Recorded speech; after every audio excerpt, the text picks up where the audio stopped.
Bismillahirrahmanirrahim. Apa kabar anak-anak? Ibu berharap kalian dalam keadaan bersemangat dalam mengikuti pembelajaran kali ini. Marilah kita bersyukur kepada Tuhan karena berkat rahmat dan kasih sayangnya sehingga kita masih dipertemukan dalam pembelajaran kali ini. Dan marilah kita berdoa bersama-sama sesuai dengan agama kita masing-masing. Semoga pembelajaran kali ini bermanfaat bagi kita semua. Amin, amin ya robbal alamin. Globalisasi, tema keempat. Subtema 1 PPKN dengan judul Globalisasi di Sekitarku, pembelajaran 2, 4, dan 6. Adapun tujuan pembelajaran PPKN yang pertama, setelah membaca teks, siswa mampu mengidentifikasi contoh keberagaman ekonomi dengan benar. Yang kedua, setelah berdiskusi, siswa mampu menjelaskan sikap yang perlu dikembangkan dalam keberagaman ekonomi dengan benar. Tujuan pembelajaran berikutnya PPKN yang ketiga, dengan diskusi pemecahan masalah, siswa mampu mengidentifikasi pentingnya menghargai keberagaman ekonomi dengan mandiri. Dan yang keempat, setelah diskusi memecahkan masalah, siswa mampu menceritakan pentingnya menghargai atas keberagaman ekonomi dengan mandiri. Pembelajaran pertama, halaman 18 sampai dengan 21. Ayo kita baca bacaan berikut dengan seksama dengan judul Sahabat Tak Terpisahkan. Hani dan Dwi telah berteman lama sekali. Sejak belum bersekolah, mereka sering menghabiskan waktu di sore hari untuk bermain bersama. Semua tahu bahwa Hani dan Dwi tak terpisahkan. Persahabatan mereka tetap terjalin erat. Sampai kini mereka telah duduk di kelas 6 di sekolah yang sama. Dulu, banyak teman yang meragukan bahwa persahabatan Hani dan Dwi akan bertahan lama karena latar belakang keluarga mereka yang jauh berbeda. Hani adalah anak seorang perajin batik yang sukses, walaupun mulai dengan membatik sendiri, kemudian memiliki beberapa pegawai. Sekarang, usaha orang tua Hani sudah berkembang sangat pesat. Mereka sudah memiliki beberapa cabang toko batik di kota untuk memasarkan batik karya mereka. Pegawainya juga semakin banyak. Sementara Dwi adalah anak seorang penjual kue yang sederhana. Ketika kecil dulu, tiap sore Dwi ikut ibunya menjajakan kue kepada para pekerja di pendopo batik milik orang tua Hani. Di sanalah Hani berkenalan dengan Dwi. Waktu kecil dulu, mereka sangat menikmati saat-saat itu. Namanya anak-anak, perbedaan latar belakang pun tak dirisaukan. Permainan mereka tetap saja asyik. Petak umpet, petak jongkok, rumah-rumahan, atau masak-masakan. Tetapi yang membuat persahabatan mereka bertahan lama adalah sikap Hani dan Dwi yang saling menghargai satu sama lain. Hani tidak pernah menganggap dirinya berbeda dengan Dwi. Bukan hanya Dwi yang bermain ke pendopo batik Hani, tetapi Hani pun tak sungkan bermain ke rumah sederhana milik keluarga Dwi. Ia malah menikmati makan siang atau makanan jajanan sore di rumah Dwi. Memang Ibu Dwi pandai memasak. Namanya juga penjajah kue. Pasti pandai juga membuat aneka masakan. Hani justru senang dengan kedekatan dan kesederhanaan suasana di keluarga Dwi. Acara makan bersama yang selalu ramai penuh cerita karena semua hadir dengan kisah masing-masing. Sebaliknya, ketika Dwi bermain ke rumah Hani, tidak dirasakannya minder sedikit pun. Ayah dan ibu Hani tidak pernah juga memperlakukan Dwi super istimewa karena Dwi anak penjajah kue. Santai saja Dwi membaca-baca koleksi buku cerita Hani di kamarnya ketika Hani sedang melakukan hal lain.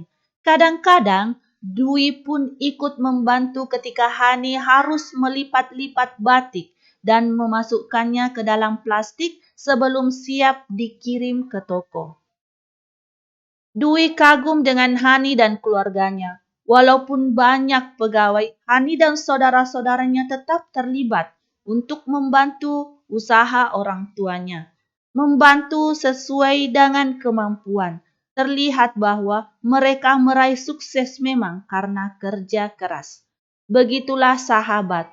Tak ada kata-kata yang perlu diucapkan untuk menyatakan sayang pada sahabat. Hanya diperlukan sikap yang tulus, tak pandang perbedaan, saling menghargai, dan saling belajar. Rasa sayang yang tulus pada sahabat akan membentuk pertemanan yang indah dan tak terpisahkan. Berdasarkan cerita di atas, maka diskusikan pernyataan berikut bersama dengan kelompok di kelasmu. Nomor 1, apa perbedaan yang terlihat antara Hani dan Dwi? Yang kedua, bagaimana Hani bersikap terhadap Dwi? Yang ketiga, bagaimana sikap keluarga Hani kepada Dwi? Yang keempat, bagaimana Dwi bersikap terhadap Hani? Yang kelima, bagaimana sikap keluarga Dwi terhadap Hani? Yang keenam, apa yang bisa kita contoh dari Hani? Dan yang ketujuh, apa yang bisa kita contoh dari Dwi? Hani dan Dwi berbeda latar belakang ekonomi keluarga. Namun demikian, mereka tetap berteman baik. Hani tetap menghargai Dwi dan tidak bersikap sombong. Hani belajar kesederhanaan dari Dwi. Dwi menghargai Hani dan tidak malu berteman dengannya. Dwi belajar sikap tidak sombong dari Hani. Hani dan Dwi berbeda latar belakang ekonomi keluarga. Namun demikian, mereka tetap berteman baik. Hani tetap menghargai Dwi dan tidak bersikap sombong. Hani belajar kesederhanaan dari Dwi. Dwi menghargai Hani dan tidak malu berteman dengannya. Dwi belajar sikap tidak sombong dari Hani. Bagaimana dengan kamu? Apakah kamu juga merasakan keberagaman ekonomi? Contohlah Dwi dan Hani. Dwi tidak malu dengan kondisi keluarganya dan Hani tidak sombong. Mereka menghargai keberagaman yang ada. Banyak yang bisa kita contoh dari keluarga Hani. Di era globalisasi ini, jika kita mempunyai kemampuan, keterampilan, dan sikap kerja keras, kita bisa mencapai kesuksesan. Namun, kita tetap harus rendah hati, menghargai orang lain, dan hidup sederhana.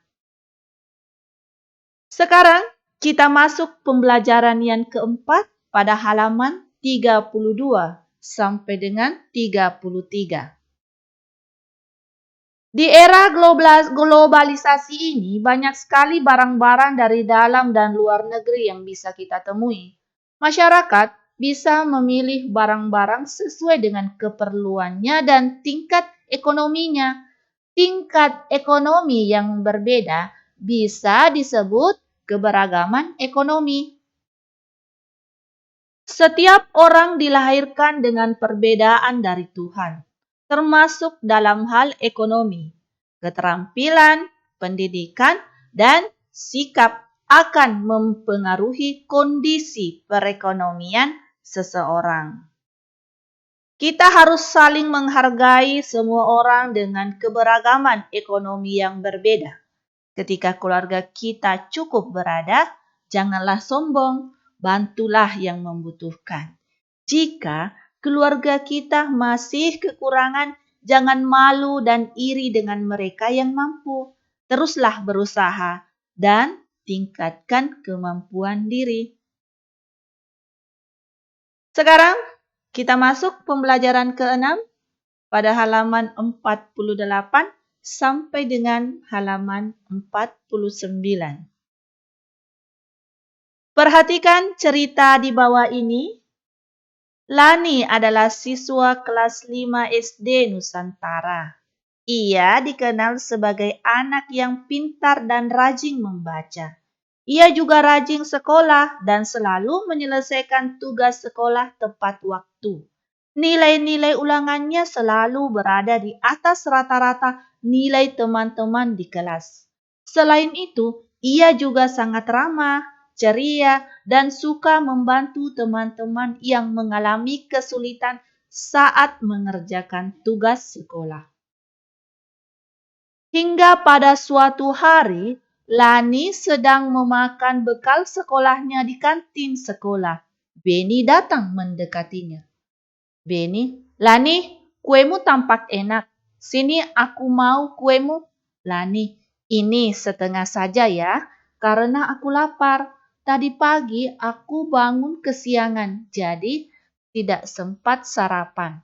Beni, sini bagi. Pokoknya kau harus berikan kuemu.